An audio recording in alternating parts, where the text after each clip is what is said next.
আসসালামু আলাইকুম। আশা করি সবাই ভালো আছেন। আসলে কেউই ভালো নেই। করোনা মহামারীতে ভালো থাকার কথা না। নিজের বিবেকের তাড়না থেকে দুটি কথা বলার জন্য আজকে আসছি। সেটা হচ্ছে মৃতদেহকে সৎকার নিয়ে। এই করোনা মহামারী শুরু হওয়ার পরে মৃত করোনা রোগীদেরকে সৎকার নিয়ে কিছু অপ্রীতিকর ঘটনা এবং সংবাদ আমাদের নজরে এসেছে। সন্তানরা মাকে জঙ্গলে ফেলিয়ে দিয়ে চলে গেছে।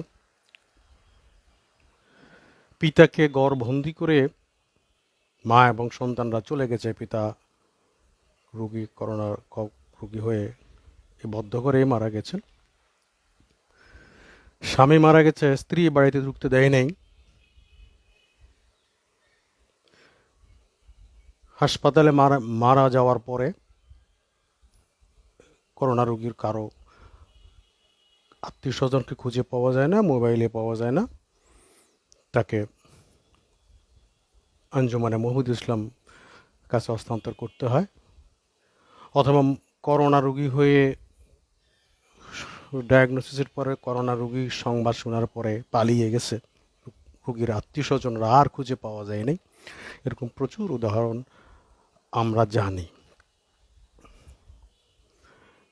এটাও জানি করোনার মৃত রোগীকে যখন কবরস্থ করার জন্য বাড়িতে আনা হয়, তখন গ্রামবাসী এলাকাবাসীরা তাকে বাড়িতে গ্রামে ঢুকতে দেয় না, নিজের নিজের কবরস্থানে কবর দিতে দেয় না।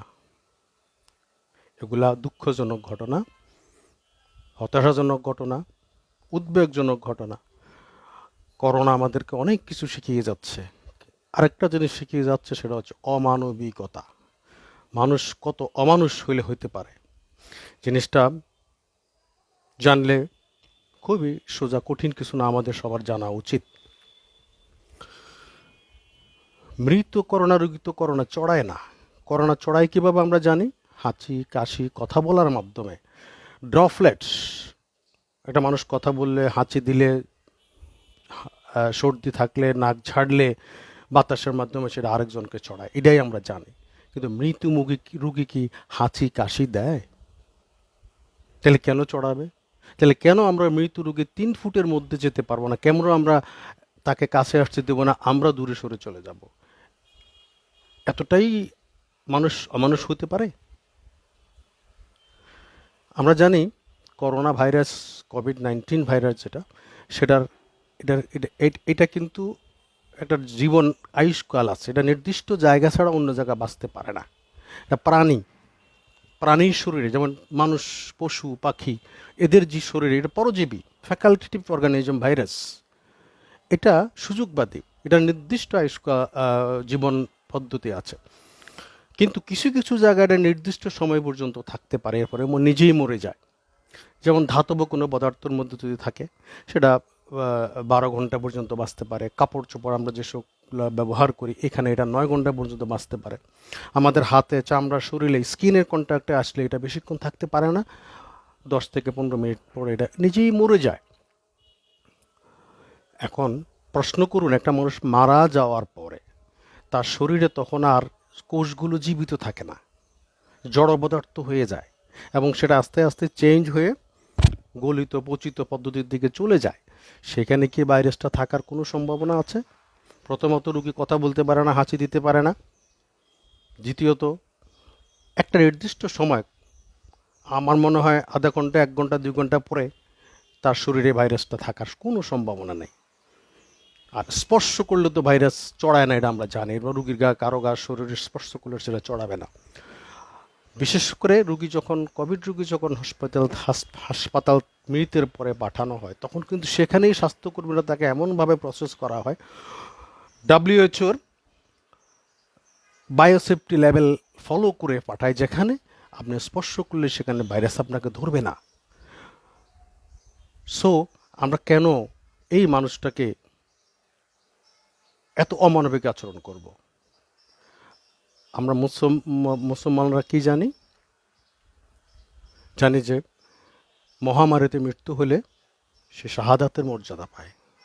একটা মানুষ মারা গেল, সে আপনার পিতা ছিল, মা ছিল, বউ ছিল, ছেলে মেয়ে ছিল, কত আদরের সন্তান ছিলেন, আদরের মা, সব শ্রদ্ধেয় পিতা ছিলেন, প্রিয় স্বামী স্ত্রী ছিলেন।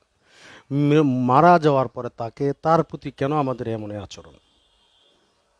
দেখা গেছে একজন হিন্দু ভাইকে চিতায় তার স্ত্রী বাধ্য হয়ে আগুন দিতে হয়েছে, কেউ আসেনি। একাধিক এক্সাম্পল আছে, হিন্দু মৃতদেহকে সৎকার করার জন্য হিন্দু ধর্মের কাউকে পাওয়া যায় না, মুসলমান স্বেচ্ছাসেবী কর্মীরা তার সৎকার করেছে। হায়, মানুষ এতই অমানুষ, আমরা এতই অমানুষ। আমাদেরকে প্রশ্ন করতে হবে, আমাদেরকে জানতে হবে, শিখতে হবে, জানতে হবে। ভয়ের কোনো কারণ নাই। মারা যাওয়ার পরে রুগী স্বেচ্ছায় কোনো ভাইরাস ছড়াবে না। আমরা কেন জানাজায় যাব না? আমাদের কোভিড রোগীর, মৃত্যু রোগীর জানাজা কেন ইউএনও, পুলিশ, ডাক্তাররা পড়বে, স্বাস্থ্যকর্মীরা পড়বে? কোথায় আমাদের সমাজসেবীরা? কোথায় আমার আত্মীয় স্বজন, পিতা মাতা, স্ত্রী, কন্যা, পুত্র, গ্রামবাসী, সমাজবাসী, রাজনীতিবিদ, নেতৃবৃন্দ? ঠিকই তো 40 বলেন 7 দিন 4 দিনে খাওয়া দাওয়াত দিলে তখন ঠিকই কিন্তু মিলাদে যাবেন খেতে, তার জানাজায় কিন্তু আপনারা আসলেন না।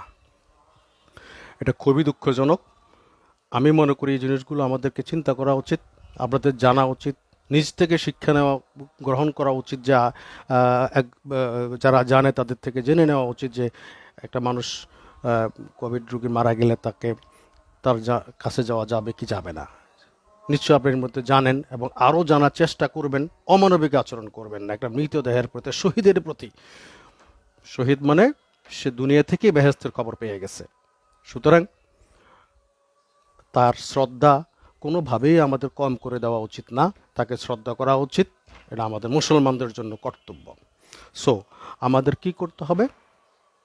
আমাদেরকে দয়া করে মৃতদেহ সৎকার করার জন্য সরকারি আন্তর্জাতিক স্বীকৃত যে গাইডলাইনগুলো আছে সেগুলো করবেন, এবং সেগুলো সরকারিভাবেই করা হয়, স্বেচ্ছাসেবকরা করে দেওয়া হয়। আমরা শুধু মানবিকতার প্রদর্শনের জন্য তার জানাজায় যাওয়া উচিত, তার জন্য দোয়া করা উচিত, তাকে সৎকার করার জন্য যথাস্থানে স্থায়িত করা উচিত, তাকে অসম্মান করা উচিত না। কারণ এই বিপদ, এই অসম্মান আপনার প্রতিও আসতে পারে। আপনি জানেন না যে কালকে আপনি এই পথের পথিক হবেন। আপনার প্রতি এত অশ্রদ্ধা কালকে দেখাবে না কেউ, এটাও বিশ্বাস করেন না। হইতে পারে আপনার ক্ষেত্রে সেটা। সর্বশেষ কথা হলো, এই করোনা রোগী মহামারী থেকে আমাদেরকে বাঁচতে হবে, চেষ্টা করতে হবে যাতে আর মৃত্যু না হয়। এরকম ভাগ্য যাতে আর কারো না আসে জীবনে, আমার যাতে না আসে, আপনার যাতে না আসে। আমরা স্বাস্থ্যবিধিগুলো মেনে চলব। বারবার বলা হয়, আবারও বলছি, মাস্ক ব্যবহার করবেন, এই জায়গাটাকে সেফে রাখবেন, এই জায়গাটাকে নিরাপদ রাখবেন, ঘন ঘন হাত দেবেন না, হাতটা পরিষ্কার রাখবেন, সুযোগ পেলে হাতটা ধুবেন, প্রয়োজন ছাড়া এই জায়গা যাতে কোনো আমাদের হাত না যায়। সামাজিক দূরত্বটা বজায় রাখবেন। বাজারে যান, ঘাটে যান, হ্যাঁ আমরা ঘরে থাকেন, ঘরে কতদিন থাকবেন সেটাও প্রশ্ন। বের হতে হবে, জীবিকা উপার্জনের জন্য, জীবনযাপনের জন্য যেতে হবে। সেখানে আপনাকে যেখানে যান নিরাপদ দূরত্ব বজায়, নিজের স্বার্থে বজায় রাখবেন। সরকার রেড জোন, ইয়েলো জোন করে যেই জোনে পড়েন সেই জোনের নিয়ম নীতিগুলো পালন করবেন। দয়া করে সরকারকে সহযোগিতা করবেন, কারণ আপনার জীবন আপনার হাতে। এই কথাটাই বারবার খোলার চেষ্টা করেন। আপনার জীবন আপনার হাতে, আপনি যেভাবে চলবেন সেভাবে আপনি থাকবেন। সরকার আপনাকে সহযোগিতা করতেছে, আমরা সরকারকে সহযোগিতা করা উচিত জাতির জন্য। কারণ আমার থেকে তো আরেকজন আক্রান্ত হচ্ছে। আমি একটু কষ্ট করে থাকি, একটু কষ্ট করি, একটু ঘরে থাকি, বাইরে গেলে একটু সীমিত যাই, প্রয়োজন ছাড়া না যাই, গেলেও যাতে খুব বিধি নিষেধ, স্বাস্থ্যবিধিগুলো মেনে আমরা যাই। সো শেষ কথা হলো, আমরা স্বাস্থ্য মেনে চলবো, আমার হাতটাকে আমি নিরাপদ রাখবো, কারণ আমার হাতে আমার জীবন। আর একটু মানবিক হব, অন্তত মৃতদেহের প্রতি আমরা সম্মান প্রদর্শন করব, জিনিসগুলো জানার চেষ্টা করব, তাকে অসম্মান করব না। সবাইকে ধন্যবাদ, ভালো থাকবেন, আল্লাহ হাফেজ।